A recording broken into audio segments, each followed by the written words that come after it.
मंगला रे मंगला की बोलही ना कहलियो हाँ। किया उदास बैठल छ रे रे की कहबो रे मिता सारा गुआ सब बैठो आ देख देख के हमरा चल जाय छै सुन न त ठीक छै सुना ना कंचन इब्राहिमपुर माँ गायत्री रिकॉर्डिंग स्टूडियो। खोरो मंगला परल रह कन्या खातिर अरल रह कते दिन तक रे मिता हाँ खोरो मंगला परल रह कन्या खातिर अरल रह हरे राम राम राम हरे राम जपत रह हरे कृष्णा कृष्णा कृष्णा हरे कृष्णा जपत रह माँ गायत्री रिकॉर्डिंग स्टूडियो। हाँ खोरो मंगला परल रह कन्या खातिर अरल रह हाथर ले लिए रे दोस्त हाँ खोरो मंगला परल रह कन्या खातिर अरल रह हरे राम राम राम हरे राम जपत रह हरे कृष्णा कृष्णा कृष्णा हरे कृष्णा जपत रह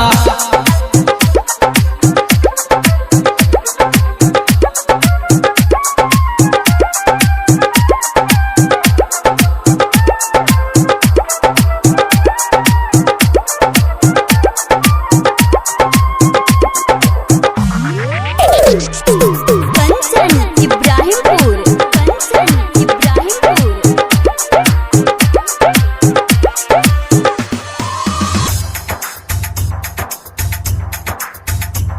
गोरकी गोरकी तोरा कनिया हाँ भटतहु रे गोरकी तू त कहरे छिरे कंठी धारी छिरे मंगला नहीं कर तू हमारा ए ना तंग पी तेरे मिता गाजा भंग तू झूठो आस दिलाबै छा सब छौरा तेरे संग हाँ खोरो मंगला परल रह कन्या खातिर अरल रह खोरो मंगला परल रह कन्या खातिर अरल रह हरे राम राम राम हरे राम जपत रह हरे कृष्णा कृष्णा कृष्णा हरे कृष्णा जपत रह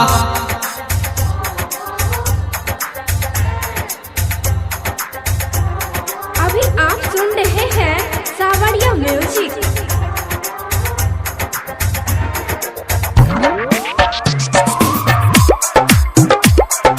कंचन इब्राहिमपुर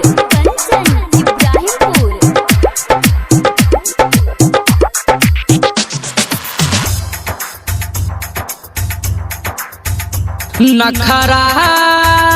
नखरा आई हाय रे गजब तोहर नखरा हेतौ तोहर बिया नहीं हो रउतावा मंगला हम बाल ब्रह्मचारी छी तू कहला कंठी धारी छी कब किया करे छा लडुआ तू ये ना रे बकरा हाँ खोरो मंगला परल रह कन्या खातिर अरल रह खोरो मंगला परल रह कन्या खातिर अरल रह हरे राम राम राम हरे राम जपत रह हरे कृष्णा कृष्णा कृष्णा हरे कृष्णा